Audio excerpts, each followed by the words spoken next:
মই এই মুহূৰ্তত আপোনাৰ কাষলৈ আহিছোঁ ইতিমধ্যে আমি সেই দৃশ্যাংশ দেখুৱাইছোঁ কেনেধৰণে গালি গালাজ কৰিছে খুব অশ্লীল অভব্য কিছু আচৰণ কৰা দেখিবলৈ পোৱা গৈছে দিলীপ নাথৰ পৰিয়ালৰ লোকৰ আপোনাৰ জৰিয়তে আমি গোটেই কথাখিনি জানিব বিচাৰিছোঁ এঞ্জেলা চাওক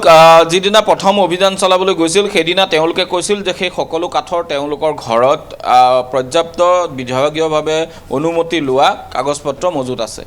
আৰক্ষীয়ে পিছদিনা দিনৰ 11 বজালৈকে তেওঁলোকক সময় প্ৰদান কৰিছিল যে সেই সময়ৰ ভিতৰত তেওঁলোকে আহি তেওঁলোকৰ সেই ঘৰত মজুত থকা কাঠসমূহৰ পৰ্যাপ্ত পৰিমাণে যি তেওঁলোকৰ হাতত ডকুমেণ্ট থাকক সকলো ডকুমেণ্ট তেওঁলোকে বন বিভাগক দিব লাগিব কিন্তু সেই সময়লৈকে তেওঁলোকে বন বিভাগক তেনে কোনো ধৰণৰ ডকুমেণ্ট দিব নোৱাৰাৰ বাবে পিছদিনা যেতিয়া তেওঁলোক পিছদিনা পুনৰ সেই কাগজপত্ৰ বিচাৰি গ'ল তেতিয়া মোবাইলত তেওঁলোকে কিছু তথ্য দেখুৱালে আৰু সেই মোবাইলত দেখুওৱা তথ্য অনুসৰি তেওঁলোকৰ ঘৰত বহু কেবি বি ক্লাছৰ কাঠ আছে গতিকে বি ক্লাছৰ কাঠৰ বাহিৰে তেওঁলোকে কোনো ধৰণৰ কাগজপত্ৰ দেখুৱাব নোৱাৰিলে বিষয়টো সন্দৰ্ভত যেতিয়া তেওঁলোকে কাঠখিনি পৰীক্ষা কৰিলে দেখা পোৱা গৈছে তাত চেগুন তিতাচপাকে ধৰি এনে ধৰণৰ এ ক্লাছৰ বহু কাঠ আছে গতিকে আৰক্ষীয়ে লগে লগে তেওঁলোকক ক'লে যে চেগুন কাঠবিলাক কৰ এইখিনিতো এ ক্লাছ কাঠ আৰু তেওঁলোকৰ হাতত দেখুওৱা কাগজবিলাকতো বি ক্লাছৰ গতিকে এ ক্লাছ কাঠসমূহৰ তেওঁলোকে তথ্য বিচাৰিলে তেতিয়া তেওঁলোকে ক'লে যে সেইখিনি ঘৰৰ বাৰীৰ পৰা কটা তেতিয়া আৰক্ষীয়ে ক'লে যে যদি ঘৰৰ বাৰীৰ পৰা আপোনালোকে গছ কাটিছিল গছ কটাৰ আগত বন বিভাগৰ পৰা অনুমতি ল'ব লাগিব কাৰণ এইবিলাক এ ক্লাছ কাঠ গতিকে অনুমতি পত্ৰখন দেখাওক সেইখনক সিও বুলি কয় গতিকে অৰ্থাৎ কাটিং অৰ্ডাৰ গতিকে কাটিং অৰ্ডাৰৰ যিখন অনুমতি পত্ৰ সেই পত্ৰখন বিচাৰিলে কিন্তু সেইখনো তেওঁলোকে দেখুৱাব নোৱাৰিলে যি কাৰণত তেওঁলোকৰ ঘৰত মজুত থকা এই এ ক্লাছ কাঠসমূহ চোৰাং কাঠ বুলি বন বিভাগে সন্দেহ কৰিলে লগে লগে বন বিভাগে নিৰ্দেশ দিলে যে সেই গোটেই কাঠসমূহ জব্দ কৰি লৈ আহিব লাগে কিন্তু বন বিভাগে সেই কাঠসমূহ জব্দ কৰাৰ পিছতো জব্দ কৰাৰ সময়তো সেই যিকেইগৰাকী মহিলা ভিডিঅ'টো দেখা পোৱা গৈছে তেওঁলোকে এনে ধৰণৰ অভব্য আচৰণ কৰিছে কেৰাচিন তেল ঢালি কাঠৰ লগতে বন বিষয়াক জ্বলাই দিয়াৰ ভাবুকি দিয়া হ'ল তেওঁলোকে বন বিভাগৰ বিষয়ালৈ আমি সেইখিনি ভিডিঅ' দেখুৱাই নাই কাঠৰ বাটাম দলিওৱা দেখা পোৱা গ'ল তেওঁলোকে এগৰাকী যুৱতীয়ে বন বিষয়া গালৈ কাঠৰ বাটাম তেওঁলোকে দলিয়াই দিছে তেওঁলোকে কেৰাচিন তেল ঢালি কাঠৰ লগতে বন বিষয়াক জ্বলাই দিয়াৰ ভাবুকি দিছে গতিকে তেনে এটা পৰ্যায়ত এটা অপ্ৰীতিকৰ পৰিস্থিতি সৃষ্টি হোৱাৰ ভয়ত আৰক্ষী আৰু বন বিষয়াৰ দলটো তাৰ পৰা পলাব লগা এটা পৰ্যায় হ'ল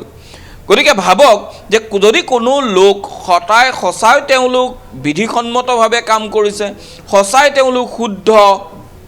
তেতিয়াহ'লে তেওঁলোকৰ ঘৰত আৰক্ষী বা বন বিভাগে অভিযান চলাওঁতে বাধা দিব লগা কি আছিল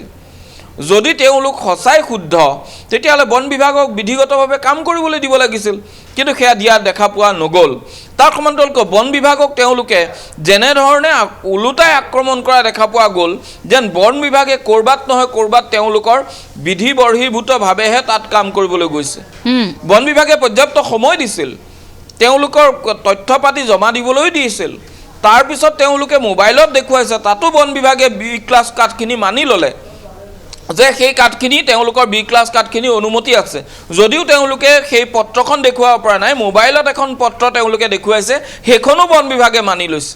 যে হয় ঠিক আছে এইখন সত্য বুলিয়ে মানি ল'লোঁ সেই বুলিয়ে বি ক্লাছ কাঠখিনি তাত এৰি থৈ আহিছিল কিন্তু এ ক্লাছ কাঠখিনি কোনো তথ্য দেখুৱাব নোৱাৰাৰ বাবেহে জব্দ কৰিছে আৰু এনেকুৱা নহয় যে অকল দিলীপ নাথৰ বাসগৃহতেই বন বিভাগে অভিযান চলাইছে বন বিভাগে ভিন্ন সময়ত বিভিন্ন লোকৰ ঘৰত অভিযান চলাই জব্দ কৰি থাকে এনেধৰণে নিষিদ্ধ কাঠ বা এনেকৈ চোৰাং ব্যৱসায় কৰা কাঠ এতিয়া চোৰাং ব্যৱসায়ী বুলি তেওঁ প্ৰমাণিত হোৱাৰ ভয়ত এনেধৰণৰ আস্ফালন কৰা দেখা পোৱা গ'ল যদি দিলীপ নাথৰ ঘৰত শুদ্ধ তেওঁ নিজে বন ৰক্ষাৰ কথা RTI মাৰি বন ৰক্ষাৰ কথা বিভিন্ন মহলত কৈ থাকে বিভিন্ন স্থানত ভাষণ দিয়ে বন ৰক্ষাৰ ওপৰত গতিকে তেনেদৰে ভাষণ দিয়া এজন লোকৰ ঘৰত যেতিয়া চোৰাং কাঠ জব্দ হ'ব গতিকে সেই সময়ত তেতিয়াহ'লে আৰু ক'বলৈ কিবা ভাষা থাকিব জানো আৰু তাতোতকৈ ডাঙৰ কথা যে এই পৰ্যন্ত বন বিষয়াকেইজনে দিলীপ নাথৰ ভয়তেই হওক সেই যুৱতীকেইগৰাকীৰ ভয়তেই হওক বা অন্য কিবা ৰাজনৈতিক শক্তিৰ প্ৰভাৱতেই হওক বন বিষয়াকেইগৰাকীয়ে কিন্তু এই মুহূৰ্তলৈকে এনেদৰে ভাবুকি দিয়াৰ পিছতো গোচৰ ৰুজু কৰা নাই তেওঁলোকৰ বিৰুদ্ধে কিন্তু যিটো সদায় ব্যতিক্ৰম যদি কোনোবা অভিযানকাৰী দলক অকণমানো আক্ৰমণ কৰে তাৎক্ষণিকভাৱে গোচৰ ৰুজু কৰা হয় কিন্তু এই ক্ষেত্ৰত ঢেকিয়াজুলি আৰক্ষীৰ সন্মুখত বন বিষয়াক এনেদৰে ভাবুকি দিয়া গ'ল সামাজিক মাধ্যমত যিখিনি সম্প্ৰচাৰ হৈ আছে তাৰ পিছত বন বিভাগে কিয় তেওঁলোকৰ বিৰুদ্ধে এটা গোচৰ ৰুজু কৰাৰ প্ৰয়োজনীয়তা উপলব্ধি নকৰিলে সেইটো আটাইতকৈ ৰহস্যজনক আৰু আটাইতকৈ ডাঙৰ কথা যিগৰাকী ৰেঞ্জাৰ সেইদিনা অভিযান চলাবলৈ গৈছিল এগৰাকী যুৱতীক এনেধৰণে আক্ৰমণ কৰা হ'ল আৰু যুৱতীগৰাকীক হত্যাৰ ভাবুকি দিয়া হ'ল কিন্তু যুৱতীগৰাকী নতুনকৈ তাত পোষ্টিং হৈছে তেওঁ সকলো কথা নাজানে আৰু তেওঁক এই ক্ষেত্ৰত যিখিনি বেকআপ শীৰ্ষ আৰক্ষী বিষয়া সেয়া DFO হওক সেয়া ACF হওক তেওঁ সমান্তৰালকৈ বন যিটো অৰণ্য ভৱনৰ যিসকল বৰমূৰীয়া ইয়াত AC ৰুমত বহি আছে তেওঁলোকেই হওক বা স্বয়ং মন্ত্ৰীজন তেওঁলোকে এই বিষয়টো সৰু অফিচাৰ এগৰাকী ৰেঞ্জাৰ তেওঁক সেই সাহস দিয়া তেওঁক আচলতে সেই গোটেই বিষয়টো যে এনেধৰণে ভাবুকিৰ সন্মুখীন হোৱা বিষয়া এগৰাকীয়ে সেইটো অঞ্চলতে কাম কৰিব লাগিব আৰু সেই অঞ্চলটো দিলীপ নাথ নামৰ যিজন দগাবাজ তেওঁৰ আচলতে একাংশ গুণ্ডা বাহিনীৰ অঞ্চল গতিকে সেই ক্ষেত্ৰত এই বিষয়াগৰাকীক যিখিনি আচলতে সামান্যতম বেকআপ দিব লাগে সেই বেকআপখিনি কিন্তু আজিলৈকে দেখা পোৱা নগ'ল আনটো বাদেই DFOজনৰ এইটো নৈতিক দায়িত্ব DFOজনৰ এইটো বাবে নৈতিকভাৱে দায়বদ্ধ DFOজন সেই সময়ত ৰেঞ্জাৰজনক বেকআপ দিয়া কিন্তু DFOজনে এই পৰ্যন্ত এই বিষয়টো সন্দৰ্ভত মৌন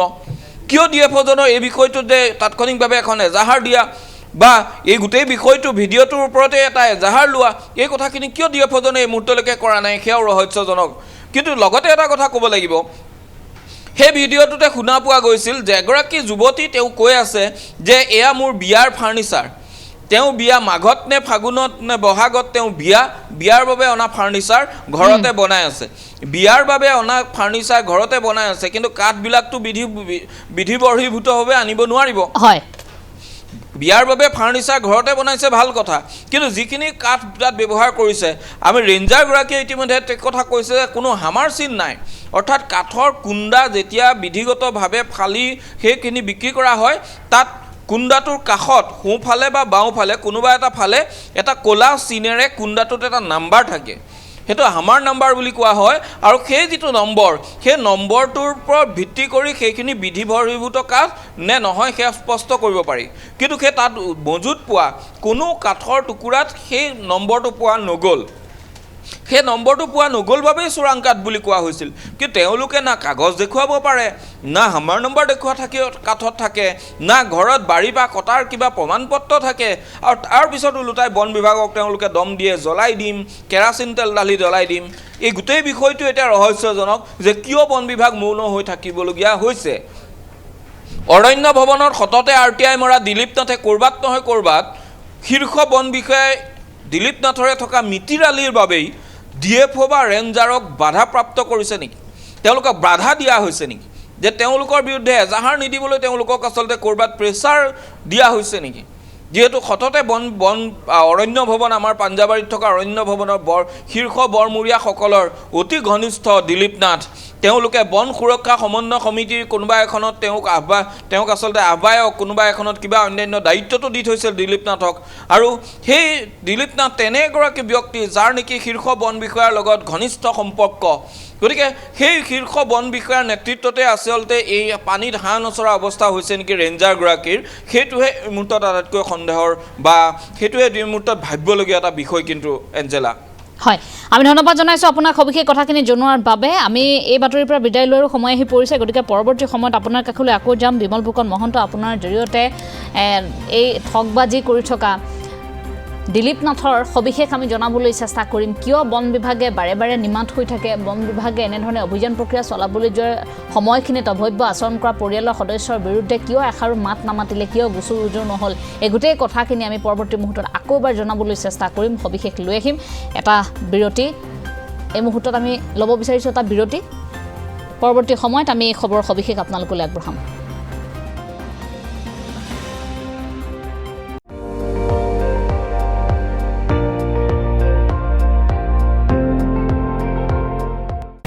আপুনি চাই আছে ND24